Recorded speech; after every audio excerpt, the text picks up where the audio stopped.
আসসালামু আলাইকুম রহমতুল্লাহি ওবরাকাতু। শবে মেয়ারাজ ইসলামের ইতিহাসে একটি অত্যন্ত পবিত্র ও মর্যাদাপূর্ণ রাত।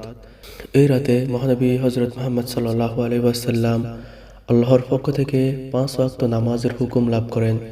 আজকের ভিডিওতে আমরা জানব শবে মেয়ারাজের নামাজের নিয়ম, নামাজের নিয়ত এবং এই রাতে কিভাবে ইবাদত করলে বেশি সওয়াব পাওয়া যায়।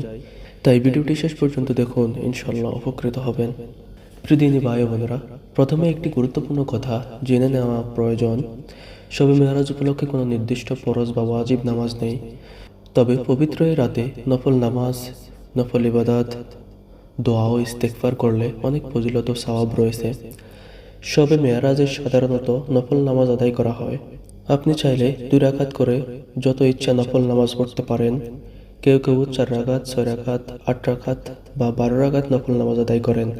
শবে মেরাজের নামাজের নিয়ত এভাবে করবেন: আমি কিবলামুখী হয়ে আল্লাহ তাআলার সন্তুষ্টির জন্য শবে মেরাজের 2 রাকাত নফল নামাজ আদায় করার নিয়ত করলাম। আল্লাহু আকবার। এভাবে নিয়ত করলে নামাজ সহি হবে। প্রিয় দিনী ভাই বোনেরা, নামাজের পরে আমলগুলো করতে পারেন: বেশি বেশি ইস্তেগফার করা, আস্তাগফিরুল্লাহ আস্তাগফিরুল্লাহ আস্তাগফিরুল্লাহ এভাবে পাঠ করা, দুরূদ শরীফ পাঠ করা, আল্লাহুম্মা সাল্লি ওয়া সাল্লিম আলা নাবিয়িনা মুহাম্মদ, কোরআন তেলাওয়াত করা, নিজের ও উম্মাহর জন্য দোয়া করা, গুনাহ থেকে খাঁটি তওবা করা, কেননা এই রাতে আল্লাহর রহমত ও মাগফিরাত লাভের একটি বিশেষ সুযোগ রয়েছে। প্রিয় দিনী ভাই বোনেরা, শবে মেরাজ আমাদের শেখায় নামাজের মাধ্যমে আল্লাহর সাথে সম্পর্ক দৃঢ় করতে।